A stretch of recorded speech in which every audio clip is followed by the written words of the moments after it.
Welcome to the Lott Carey Pilgrimages of Striving and Thriving podcast. I'm Reverend Dr. Jacqueline Madison McQuarrie, pastor of the First Baptist Church of New Market in Piscataway, New Jersey, and learning coordinator for Pilgrimages of Striving and Thriving. The Pilgrimages of Striving and Thriving weekly podcast grows from a multi-year journey among pastors committed to flourishing in ministry. This is a project of the Lott Carey Foreign Mission Society and is made possible through the generous support from the Lilly Endowment. Learn more about Lott Carey and how it helps churches to extend the Christian witness throughout the world at lottcarey.org. That's LOTTCAREY.org. Join us for weekly conversations with pastoral thought leaders who share wisdom from the Black church for the whole church. Let's join Reverend Dr. David Emmanuel Goatley, Associate Dean for Vocational Formation and Christian Witness at Duke Divinity School, and the Project Director for Lott Carey's Pilgrimages of Striving and Thriving.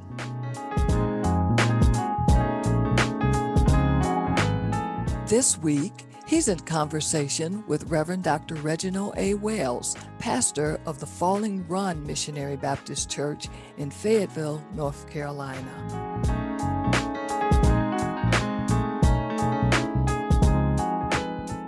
Today, we're excited to have a conversation with Pastor Reginald Wells. Thanks, Dr. Wells, for being with us today. Thank you, Dr. Goatley, for the opportunity to talk today. It's always a pleasure to talk with you. Thanks much. Well, as you know, we're talking with pastors in this podcast about flourishing in ministry, and the way that we talk about it is around an idea of pilgrimages of striving and thriving. And so we're really thankful that you've been a part of this journey where we've had 50 pastors who've been a part of this journey together. And as you know, our assumptions hold that in flourishing in ministry, every round does not go higher and higher. And that to flourish includes striving and thriving. So some of the ways we've talked about flourishing in ministry is to use a metaphor of a tree. Sometimes there are leaves, sometimes there are blossoms, sometimes the leaves are falling away, and sometimes there are only bare branches. But in all of those seasons, the tree can still be healthy and thriving. So while that's one way of thinking about flourishing in ministry, can you talk with us about what flourishing in ministry looks like to you? Thank you. Thank you for that question, Dr. Goatley. I'll be honest, prior to entering this program and being a part of this journey, first of all, I didn't really give a lot of thought to thriving in ministry. I've been in ministry 36 years, being in the pastoral ministry 30. So, when you're a part of something, you don't tend to define. You're so busy working and doing until you don't have a lot of definitions. So I think the first thing you helped me to define, I think the first time we were in Durham, I left there at the end of the week with sort of thinking about what does that look like? We are so accustomed to defining things or always in the superlatives.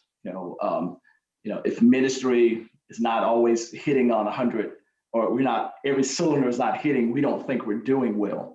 So I think over the last year and a half, I have sought to redefine for myself what thriving in ministry looks like.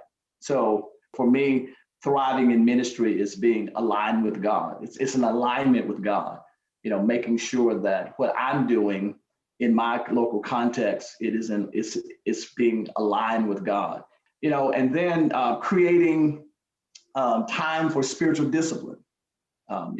As we've been walking through this program, I think that that's an area that I was lacking in. I spent a lot of time in school reading and writing and researching, but I think I was lacking in that. So I think for me, thriving in ministry is about creating time for spiritual discipline through prayer and study, and then also investing time in spiritual care, personal care. That has helped me to develop this. I think even that concept of thriving in ministry. You can't thrive when you're sick, not just physically, but mentally as well as spiritually. So thriving for me is helped me to work on my investing some time in my spiritual care and as well as physical care, as well as making time for my family. For some pastors who are listening, they might hear in themselves the tendency to be doing and delivering on something. And some of the way that I heard you talk about thriving had to do with maybe tapping the brakes or not focusing on the doing, but give some more time to being. You're exactly correct. I think as pastors, we are so busy. We are programmed to do, but I don't think we spend a lot of time being. And so I'm trying to work on, as a part of my thriving in my local context, I'm trying to be. I'm trying to be in line with God. I'm trying to be the one who creates that spiritual discipline of prayer and study. I'm trying to be the one that invests, because I think that if I'm not healthy, the church itself, and that there's a saying, and I think it's true, that our congregations tend to take on, the DNA, or for a better term, the personality of the pastor. Yeah, I've heard that, and I think that while that is true, I think also pastors have a tendency to be informed and take on some of the personality of the people. And so I suspect that we all are influencing and informing each other. Yes. And until we step back and intentionally reflect, we very well may miss some of that. Yeah. Well, when we've been working with these pastors, and again, you've been excellent team leader for some millennial and zennial pastors. And our formula for flourishing holds that if a pastor's leadership capacity plus their service context yields their ministry content, there is a higher probability for flourishing. So we're discouraging people from thinking about trying to drag and drop a ministry model that one pastor sees someone else doing. After all, we don't look for a palm tree to flourish in Maine. So can you talk to us a little about how your context of service informs your content of ministry? I've learned early on, and then it was reinforced becoming a part of this program, that every church, and I use this term, has a culture. Every church has a culture, and I think you have to learn the culture of your context. We go to conferences, we buy books, we listen to our favorite pastor preachers talk about what they are doing, and we see them, we admire what they're doing. But I think when we, at the end of the day, we have to bring it back to fit. We have to put it in our context, and what works down the street or works across the country may not work in your context. So I think I always say that you have to study your context or your culture, the culture of your church. Why do they do what they do? It may not make any sense to you, but my first couple of churches were in the rural, and So I had to learn that rural verbiage. I had to learn. I had to learn the their way of living. So I moved to that area, and so I immersed myself in that area. I became the shepherd in that community. My philosophy was the shepherd lived with the sheep. The shepherd smelled like the sheep. And so I learned that area, and so it helped me to, although I was flying around the country, going to school with all these different persons from everywhere else, and hearing what they were doing, I knew that I had to go back to my context, and I knew that the culture in which I was immersed in. So, I learned the culture, and I tell people now, learn your culture, learn your context, work it. And once you learn it and you can work it, it can be to your advantage. Wherever you are, you're going to have to gain the confidence of the people anyway. So I think that you have to learn your context, you have to learn your culture, you have to learn the chiefs, who are the chiefs, who are the floor pastors. I had a saying of an old pastor when I was growing up in Alabama. He talked about there are floor pastors, that, you're the pulpit pastor, but there are floor pastors who have their own congregations within your congregation. And you're going to have to learn how to negotiate with them, particularly as a younger pastor, to to get some things, or before the power is really given to you. And so that and I know I said a lot, but I think that for me, my context of service has informed my content of ministry. It has helped me to know where I am. I think that's key. Know where you are, who you're working with. And I think that once they trust you, first of all, once you learn them, you can teach them, train them through preaching and teaching of what you're trying to do. I think a mistake that many of us make, we go into a place not knowing the culture, not knowing who the chiefs are, not knowing the nomenclature, not knowing the language of that, not just the community, but that church. And it gets us in trouble. So I think learning the culture, learning the community, learning the chiefs, and working within that context, it can help you in the long run. And I know that was a lot of stuff to say, but it helps me. It has helped me in my pastorate along the way. Well, that's very helpful and very instructing, because I think if we assume that if I'm a pastor and I have been nurtured in one culture or one context, and if I assume that is normative, then I can go somewhere else and misinterpret what people are saying or doing, and I also can be misinterpreted. So I really appreciate your talking about how important it is to learn the context where the Lord sends you to serve, rather than presuming that something different is deficient.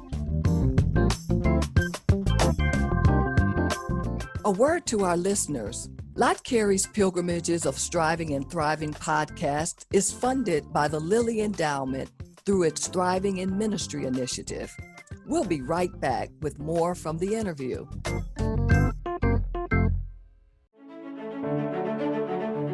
Since 1897, the Lott Carey Global Christian Missional Community has helped churches to extend the Christian witness around the world. We collaborate with indigenously led communities to bear good and faithful witness to Christ Jesus through ministries of evangelism, compassion, empowerment, and advocacy in Africa, Asia, the Caribbean, Europe, North America, Oceania, and South America. Together, we are touching lives with transforming love. You too can help to extend the Christian witness throughout the world. Visit us at lottcarey.org. That's LOTTCAREY.org. Thanks for praying for and investing in the good news globally through word and deed.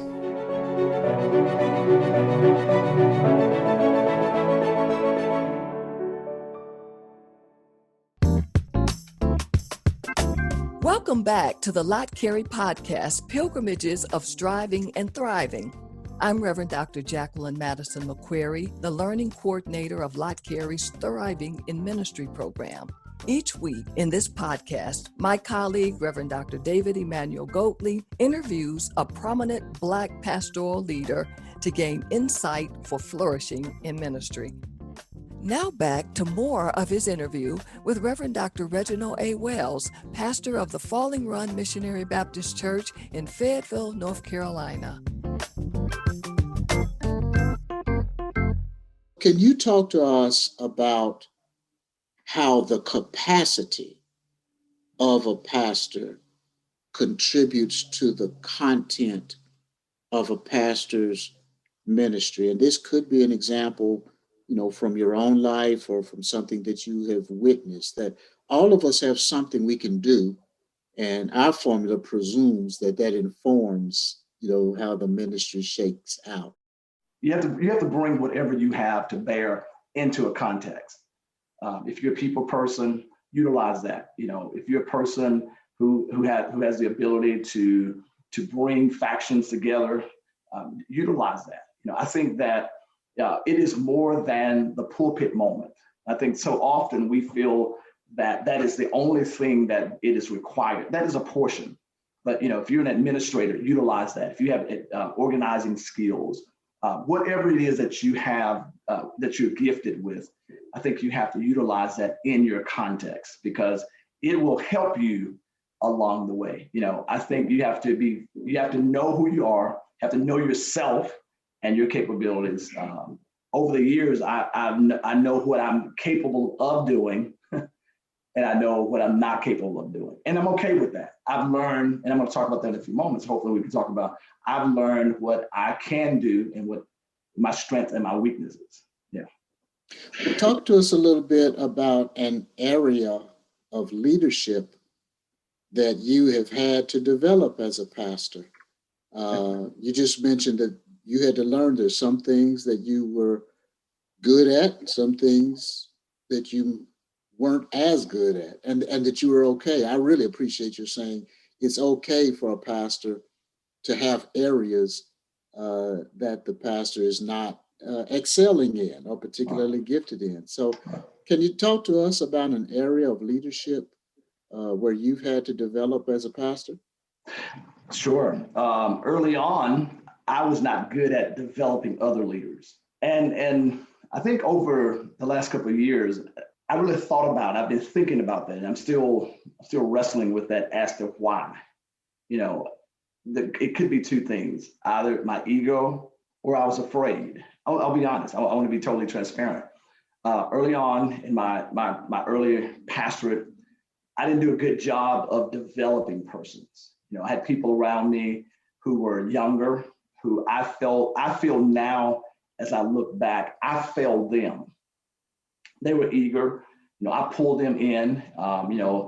They trusted me. I pulled them in. But once I got them into leadership positions, as a younger pastor in my 20s, the fight was to bring younger people on, and somehow I was able to do that. And once I got them there, I don't feel like I developed them. I gave them busy work.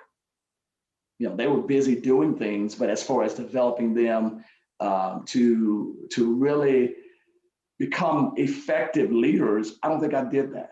And I don't know if it was because of my ego or was I afraid to do that? Was it because, when you have people around you and they have to come to you for everything, that's ego. That's stroking your ego. That's job security. That's people needing you all the time. So, in your 20s, early 30s, you need that. I'm just being honest. And I think, but now in my 50s, I can look back and say, I think I failed them. I think I had the Moses complex. I think I might have suffered from the Moses complex. And I wish I would have had Jethro to say to me, not that I was going to burn myself out, but in the sense of you're doing a disservice to these individuals. So now we came along together. We were both in our 20s, early 30s. I see them as leaders now. And I want to say to them, I failed you, So 30 years later, or 25 years later, I see the error of my way. Well, there are some folks in leadership that talk about how important it is to learn how to fail forward. Yeah. So that it's a learning experience, and we grow from it and learn from it. And there are others who, say if you haven't failed anything, you haven't tried much either. Yeah. So I really appreciate your transparency. One thing I'm hearing you say, and this is a question I sometimes ask leaders when I have the privilege of doing some leadership conversations, is do you intend to lead followers, or do you intend to lead leaders? And in my mind, followers will do what they're told. Right. But leaders need the freedom to use judgment, to have both responsibility and authority. Right. It's frustrating to have a responsibility and no authority. Right. To have, to agree on the deliverable, but then also to delegate sufficient authority. So it sounds like to me that you've grown in to valuing what it means to lead leaders who can exercise their own gifts and abilities. Am I hearing you right? You're exactly right. And I like that analogy. Am I leading leaders or leading followers? Because I'm at the point now, 25 years ago, when someone came to me with an idea, I needed all of the steps. I needed 2 or 3 meetings with you. I needed you to show me, and then a follow-up. Now I just need you to tell me what you're going to do and the bottom line. I don't need the in-betweens, because I trust, particularly those persons that I trust. I don't need that, and I don't need you calling me. And there sometimes I refuse the call because I want you to err or to try. I want you to make some mistakes along. That's how we learn. It's not that I'm setting them up for failure, but I think you grow from trial and error. You have to figure it out. With this pandemic, we've had to make some decisions on the fly. And I think you have to figure it out. You've got to figure out how we're going to deliver this 150 boxes of food every week to these people that come through our line. You have to figure that out, and let's talk about it on the back end of it. I think my leadership style now, again, has evolved in the sense of I'm not standing out front saying, follow me. It's my leadership model now is I'm coming alongside to coach you, Let's follow up on that word evolve. It has to do with changing. Mm-hmm. So you've been in pastoral ministry for 3 decades or so. Mm-hmm. What brings you the most joy as a pastor, and has that evolved over time? It has.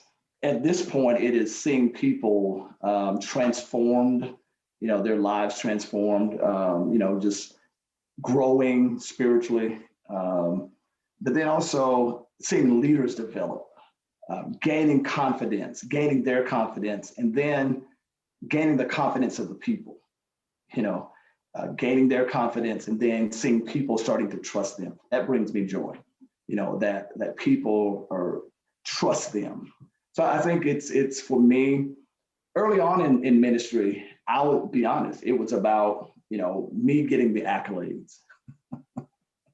I'm just being transparent. I'm being honest, but at this stage in my life, I think it's about legacy. I think when you start getting a certain age, it's about the legacy. You start working on legacy. I think early on in my ministry, it was about, I needed that, but I'm at the point now about really edifying people, really trying to lift people, to where they need to be. So that's what brings me joy. I wake up each morning with a genuineness of saying, what can I do, God, to really, impact the people you've given me? What's the best advice that you received about pastoral leadership? Meet people where they are, love the people for who they are, and develop them into who they can become. I had a pastor who told me that. It took me some time to get there. But it took me some time to get there because as a younger pastor, you want to instantly. You just don't want to receive people for who they are or love them for who they are. So I now have gotten. I think I understand that now. Meet people where they are, love them for who they are, and develop them into who they can become. That's where I am at this point. And that's the best advice I can give a pastor. Sometimes leaders are hypercritical about people when people are being human, and to be human means that sin lives very close to you. Yeah. So it sounds like to me that you have evolved in the way that you even view the humanity of people. Well, I think that, I've not had a scandal in my ministry or major scandal. I've had some hurt in my ministry, and I think you and I have talked about that. And it really helped me to see people, not only people, but it helped me to see when a pastor is going through something. So I think I've become more of a pastor to pastors now. When there's a pastor that's hurting, I think I'm the first one to pick up the phone, to call and say, let's pray. Let's try to figure out. So I think my humanity shows more now, that whereas before I might have been standoffish or not, I prayed, and might have talked to the person a couple, in passing, but now I'm more intentional about that. So I feel like my pastor's heart has really developed, not just for those people in my care, but for other pastors because of something I have personally experienced. Well, we have pastors across the country and around the world who are listening to this podcast. And so what advice would you like to give our listeners today about what they can do to flourish in ministry? Find your voice. Find your voice. My grandfather, and I don't spend a lot of time talking about this, but my grandfather, who could not read, could not write, I was raised by my grandparents, started preaching as a kid. When I was preaching my first sermon on my 16th birthday, my grandfather, who could not read, could not write, bought me a tape recorder. And he would have me to preach in this tape recorder. He could not read, he could not write, but he said to me, he would buy books. I don't know who told him the books to buy, but he would find these books that he wanted me to read. But he said something to me once that really I take it with me everywhere I go. He said, when you stand up to preach, you're representing God, you're representing your family. But he said something to me. He called pastors' names, Jasper Williams, C.L. Franklin. He called my late pastor's name, John Spencer, who's deceased now. He said, you have to be you. And really what he was trying to say, he didn't know what they use the terminology, but he was saying, find your own voice. So I would say to pastors, this man who had no education, but he was a person who was nurturing me, even then said to me, find your voice. And I want to say to pastors, young as well as older, find your voice. And also develop your leadership style. Develop your own leadership style. You can't be someone else, but develop your own leadership style. And finally, as an older pastor, senior pastor told me 30 some years ago when I first entered the pastorate, he said to me, go to a church and pastor that church as if you're going to stay there because you just might have to. Translation, don't go and just put it on your resume as a filler. Go and be intentional and do something and work the work that the Lord has given you, because you might just have to stay there. Dr. Wells, we are grateful that you've taken time out of your responsibilities at the Falling Run Missionary Baptist Church in Fayetteville to talk with us about flourishing in ministry. We're grateful for your time and your wisdom and your conversation today. Again, thank you, Dr. Goley, for all that you are doing to help develop and shape the lives of pastors and church leaders everywhere. You are a gift to the body of Christ, and we are so grateful to have this opportunity to sit with you today. Thank you for all that you do for all of us. We're eternally grateful.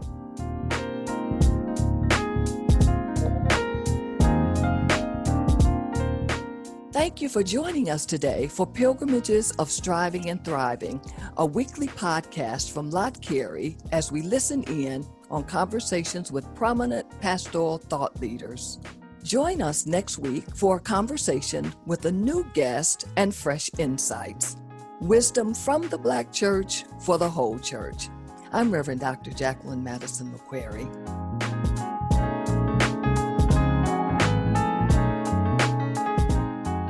Pilgrimages of Striving and Thriving is produced in partnership with Good Faith Media. Music by Makita McQuarrie. Share the word with those who need to hear it. Pilgrimages of Striving and Thriving, wherever you get your podcasts. Also listen online at lottcarey.org.